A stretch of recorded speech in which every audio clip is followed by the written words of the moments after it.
ating lahat. Napakaganda ng panahon, napakalutian ng ating kapaligiran.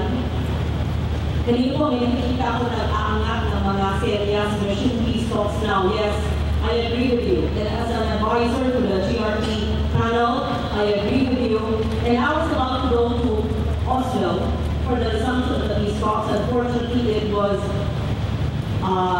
suspended for the meantime, but I am one with you and I will help push for the immediate resumption of the peace talks ang ating usapin ng kapayapaan na sa nakakaang 20 taon ay ang kasi o yung mga socio-economic reforms na hinihiling ng ating mga kapatid sa kaliwa ay naging sa batas ko na po ang marami dyan at natutunan sa ilalim ng ating General Appropriations Act. In fact, ako po ay nasumite ng isang memo sa GRT at NTFP panel 2 years ago na nandun nakasaad lahat nung nagawa ko mula 1998 hanggang sa ngayon at mga polisiya at programa ng gobyerno na hinihiling nila pagkatapos ng peace talks na ginagawa na po ng gobyerno ayon sa ating batas. Maraming salamat. May papasahin ko ng aking speech. I wanted to address them because I know you want to be heard, so I want to make sure that you know that I see you and I feel you.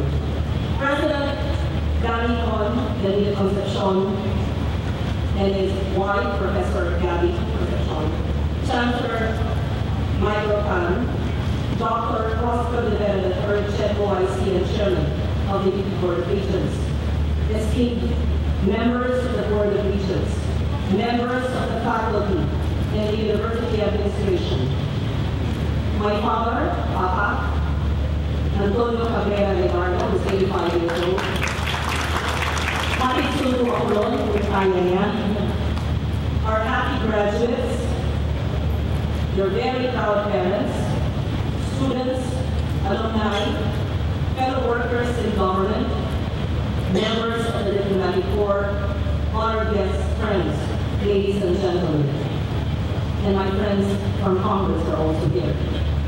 Thank you, first of all, for this tremendous honor you have bestowed upon me, which I accept in all humility.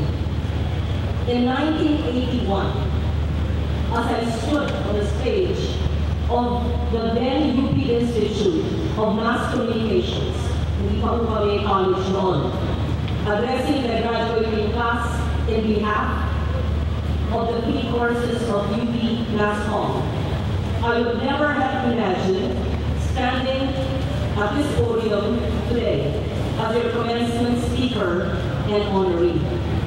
I must confess, in that year, hindi po ako nakapag-attend ng aking university graduation. Kaya sa kauna-unahang pagkakataon, ako ay nandito sa ating university graduation. May konting pagsisisi at sabi ko, aaminin ko sa harap ninyo. Sinabi ko kay Chancellor Michael at kay President Danny Con na hindi ako nakapag-attend. At the time, we would attend the college or the institute graduation. For some reason, Marshall Lolo, hindi ko nag-attend ng university. Hindi ko malilimutan ang discuss ng graduation noon sa MassCom noong taong 1981. Tulad siguro nyo ngayon, kulang ako sa tulog at tumakabog ang dibdib sa naghalong kaba at pananabik. Napangitinan ako noon na maisip ko ang hirap na dinanas ko sa loob ng 4 na taon. Mga terror na profesor, sigurado ako marami pa rin ngayon, hindi ko napapamitin kung sino yung amin noon.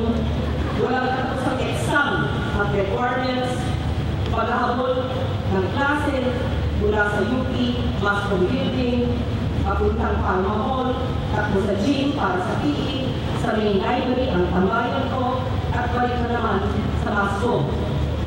Nalipas para makahabol sa 15 minutos na palugay sa pagitan ng mga klase. Meron pa ba kayo ng 15 minutes? Pero ako noon, dahil tinawag na nilang nerd, naghihintay hanggang 16 minutes para ako na lang maiwan sa klase at magkukuha ng mga libro ng aking guro o profesor hanggang sa faculty center. Ito yun. Kaya siya kinaiinisan daw. Corny at nerd. At kalipas para makahabol sa ikot G. Alam pa ba ninyo, ito mga sinasabi ko, siguro naman sa palagay ko.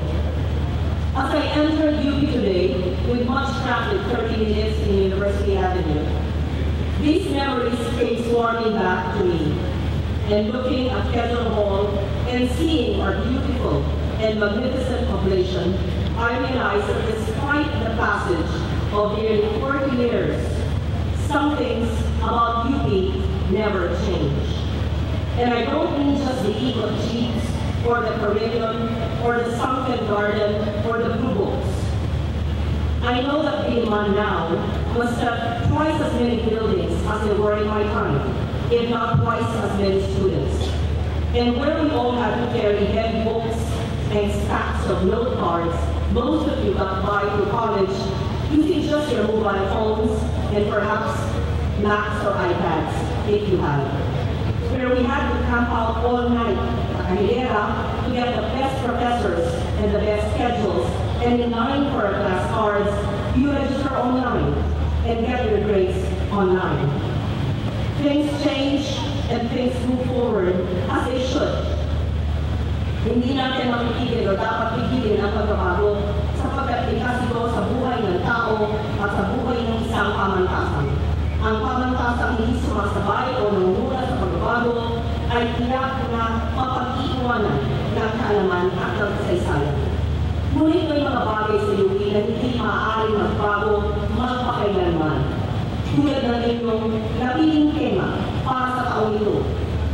Pangunahin na dyan ang paglayang minamahal, ang paglaya ng kaisipan, ang paglaya ng pamamahayag, ang paglaya mula sa kahirapan, sa kamangmangan at sa kaakilan. UP would not be UP if it were not to remain the bastion of intellectual inquiry and academic freedom in this country. UP would not be UP if we were to devote ourselves to anything less than service to the people, in whatever form. UP would not be UP if it did not dare to be different, and to excel.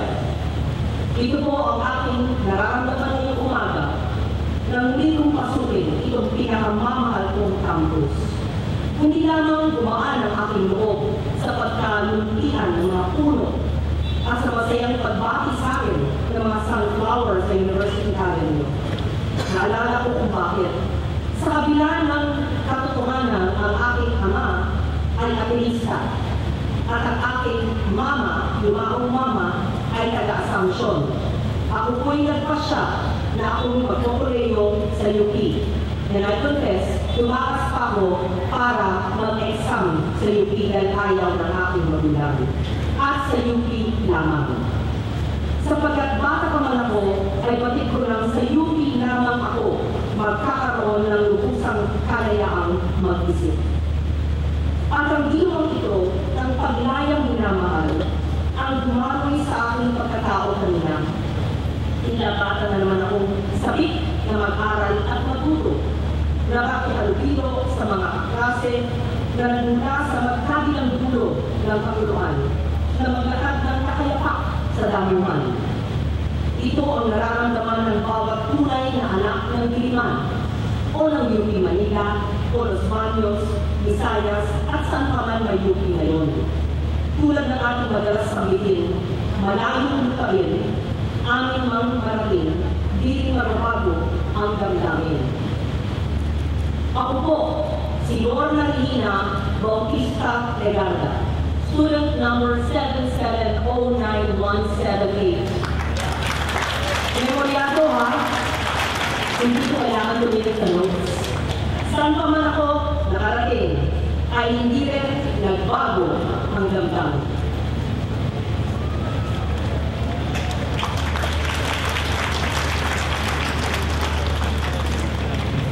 Indeed, I return to Diliman today, much less as Senator Legarda, than a student laureate. Someone was never really stopped studying, because UP taught her that real learning never ends.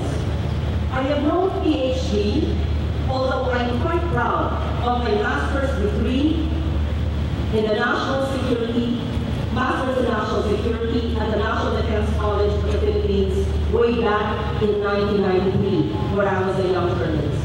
And for my recent promotion to the rank of full colonel after finishing the Command and General Staff course of the Armed Forces of the Philippines Command and General Staff College. But in the end, I submit that one can be a lifelong scholar in attitude and in practice. And anyone who aspires to a life in public service has to be willing to learn, to work hard, because much of our learning comes from work.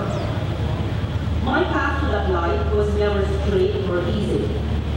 You might say that my public life began when, perhaps many of you will be surprised because you were not yet born, that I worked as a commercial model in 1975 at 15 years old, promoting products that your mothers would remember. This was followed by 2 decades in broadcast journalism, having graduated cum laude in 1981 from the UP IMC. When I dealt with the issues of the day and of the hour, this was in a way my real education in politics and public affairs. And when I entered politics, my first job was to study and prepare for the responsibilities of legislation, as well as to learn and master the art of survival in a male-dominated chamber way back in 1998. If there is anything I would like you to know about me, and I say this at the risk of a little immodesty, it is that I've always been a very diligent student all my life. My parents, my nanay, who's also here, my 85-year-old Ilocana Nanan, who took care of me from birth, Nanay Kenny. My relatives know this, and some of my friends probably hated me for this, but I was, you might say, a nerd. Someone who did all her schoolwork before playing, who stopped talking on the phone when it was time to study, who preferred the library to the cafeteria, who never ever cut classes, not once, who watched a movie in Cubao. Super nerd. But beyond book learning or getting high grades, studying for me has always been an attitude, a way of looking for answers and solutions, of getting things done at the end of one's inquiry. I've never stopped asking why, where, what, why not? This was, I'm sure, partly the influence of my grandfather, the highly respected icon of Philippine journalism, the pre-Marshall Manila Times editor-in-chief, Jose P. Bautista, from whom I probably got my tenacity and my no-nonsense bullheadedness with seeking the truth. For my late mother, Bessie, and our circle of artist friends, who included national artist Vicente Manansala or Macenten and H.R. Ocampo, I acquired a passion for culture and the arts. It was no surprise why I chose to write about Manansala's art during the first decade of martial law for my undergrad thesis. They said, "Pang-fine arts daw ang aking mass home," because art really traverses all these fields. I wanted to see and to show how art and artists responded to the temper of the times. And I must say that I've never lost that spirit of inquiry, that insatiable curiosity about the world and how it works. And when the world fails to work or begins to fall apart, as we are seeing with our environment, I become even more intensely engaged. I insist on knowing why we let this happen and on knowing what we can do about it. And I ask questions not just for the sake of asking them, but because today I can and I must help find answers that work. Knowledge without application is a waste of brain power. Awareness without action is a waste of principle. Bagamat ang ating pag-aaral sa pamantasan ang pinagmumulan ng ating kaalaman, hindi maaaring magtapos sa kaalaman ang ating pananagutan. Kailangan natin gamitin ang kaalaman ito upang maghanap ng mga solusyon sa mga pagyak at kaigting na suliranin ng ating bansa at ng ating lipunan. It has been my greatest privilege, apart from becoming a mother to 2 wonderful, brilliant sons, to have been able to do something about the causes that move me. 20 years in journalism, I documented the ills of society and of humanity. 12 years as senator, I was able to do policy and laws that are now being applied by each university, by Philippine society. Environment and climate, women and children, culture and arts and heritage, education and agriculture, health, micro-enterprises, and rural livelihoods, our indigenous people.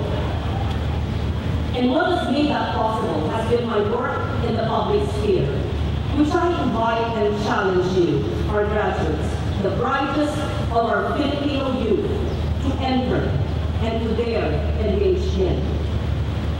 I am often introduced as a three-term senator who has devoted her tenure to the improvement of the people's well-being. But even as that senator, few people seem to truly understand me. Not many people know me truly well, because the causes I espouse are not the ones that actually make the headlines. I do not seek out political controversy or engage in sometimes eternally tiring and endless debates, whether on the floor of the Senate or even in social media. The concerns I raise and the causes I espouse go beyond governments and administrations. They do not have 6-year lifespans, whether it's peace talks, or climate change, or culture, or education. But they must engage every government and every administration, no matter who the personalities involved may be.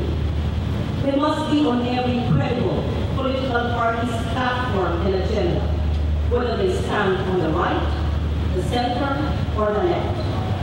I speak primarily of the need to protect and to promote our environment, the physical world we live in, which also provides a home to our souls and to our culture. We've managed to destroy within half a century what took the earth tens of thousands of years, if not longer, to create. Our forests, our coral reefs, our diverse biodiversity in our species. We have disturbed our climate system, and we are facing serious consequences because of that. This is why, over my tenure in the Senate, I've offered and sponsored the passage of the Ecological Solid Waste Management Act, which I hope the new decision is strictly enforcing, the Clean Air Act, the Clean Water Act, the Renewable Energy Law, the Climate Change Act, the People's Survival Fund, among other key measures to improve our environment, to build up our resilience against disaster, and fight against climate change. I also made sure that the Philippines would take leadership in negotiating the Paris Agreement, and made sure we ratified it so we could benefit from the opportunities it provides for adaptation, mitigation, disaster risk reduction, and resilience. I speak of the need to protect the weak, the dispossessed, and the marginalized in our society. For them, I've supported the Magna Carta for Women, the Anti-Child Labor Law, the Anti-Violence Against Women and Children Act, the Micro and Small and Medium Enterprises Law, Barangay Kabuhayan Act, the Anti-Trafficking in Women Act, and its expanded version, the Expanded Senior Citizens Law, among others. And because nature and culture go together, because culture binds us as a people in the deepest and most enduring ways, I've supported important initiatives in the arts and their full range and variety, from our indigenous artisans to Philippine representation in the Venice Biennale and our UP Wireless Museum. Professor Patrick Flores was the first curator in 2015. I co-authored the National Cultural Heritage Act, and I'm also sponsoring a bill to establish a full-blown Department of Culture, which I hope our esteemed guest today, your speaker last year, Senator Ben Jocno, will support and fund. A bill strengthening the mandate of the National Museum. At syempre pa, hindi natin maaaring kalimutan ang kahalagahan ng edukasyon sa kinabukasan ng ating bayan. Kaya po, tayo ay naglaan bilang pinuno ng komite sa pananakit ng Senado ng sapat na pondo hindi lamang para sa UP, kundi sa lahat ng ating mga state universities at colleges, mula sa libreng tuition hanggang sa libreng Wi-Fi. Kaya sana po ay magamit ng CHED at ng mga SUC at ng UP ang pondo ito. Dahil po, sabi ni Secretary, 12 months na lang po, hindi na po pwedeng laan para susunod na taon. Cash budgeting na po. Kaya UP, madaling po natin pag-gastos dahil may pera naman po nakalaan para sa inyo. At I commit, dapat lahat ng ating mga CR maayos, malinis, may flash, may pondo na para dyan. At dapat lahat ng ating dormitoryo para sa tao, maayos, malinis. If it's not fully funded 2018 GAA, that's why Secretary Jokno is here, I'm sure he will commit. Lahat yan, maayos namin, President Danicon. Hihingin lang ko sa inyong net that you submitted, kung hindi man sa K1, with the concurrence of BBM, Sec Jokno, maski sa K2, dapat maayos na. Ipanahon ko ano 1970s, ang mga dormitoryo, at mga CR namin, lalo na sa AS, hindi ba? Panahon na. Pero maayos na po dito sa Quezon. Ako po ay lubusang nagdadala na makatulong sa ganitong paraan upang ang bawat batang Pilipino na may talino at sipag ay magkaroon ng pagkakataong kinamasak natin lahat. Mabigurin na ang malasakit ay isang bukong bilik ni President Danicon. Kaya sana po ay isabuhin natin ito sa abot ng ating kakayanan. Ang malasakit naman ay posibleng kanya-kanya. May naglilinis ng estero, may nagtuturo ng mga batang mangyan, may nagkakalat ng bagong paraan para sa agrikultura, may naggagamot sa kalayunan, may nag-invento ng lunas ng dengue, may tumutuklas ng solusyon sa maraming traffic sa Metro Manila, may nagbabantay ng kagubatan at karagatan, may nag-record ng mga awit ng Cordillera at Lupit. Alam ni Chair Lilian, alam ni former Chair Felipe de Leon, na hindi na silang dalawa ngayon. Even the documentation of indigenous knowledge of both tangible and intangible heritage, we work closely with the NCCA. And even public art in the university is fully supported by your committee. Ano pa man, tiyak na naiiba at aangat ang uri ng malasakit na ipapamalas ng isang isko o iska. Tatak UP pa rin ito saan mang mangyari at sino man ang gumawa sapagkat pinagsama dito ang talas ng pag-isip at lalim ng pagmamahal sa ating bayan. Speaking of Tatak UP, bago po ako magtapos, I was told, perhaps forewarned is the better word, to expect a short demonstration at the end of these ceremonies, as part of what has become by now a commencement tradition. To the demonstrators, if ever there are, I say welcome, and say your piece if you must, as I have said mine. UP will not be UP without you. But I also ask you to consider this. When the shouts have died down, and when we walk out of this amphitheater to face the rest of our lives, you may discover, as I have many decades ago, that there are other forms and perhaps higher forms and larger reasons for protest and affirmation. Someone has to speak up for the earth itself. Someone needs to speak up for the vulnerable and the dispossessed, for nature itself, for the voiceless among us.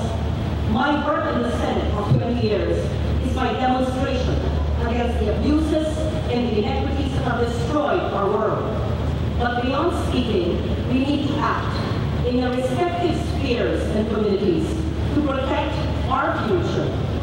Samahan po sana niyo ako sa adikain ito at magkaisa tayo sa pagsasabuhay at pagtataguyod ng ating paglayang minamahal. Mabuhay ang UP, mabuhay ang Pilipinas, mabuhay po ang ating mga graduates. Maraming salamat.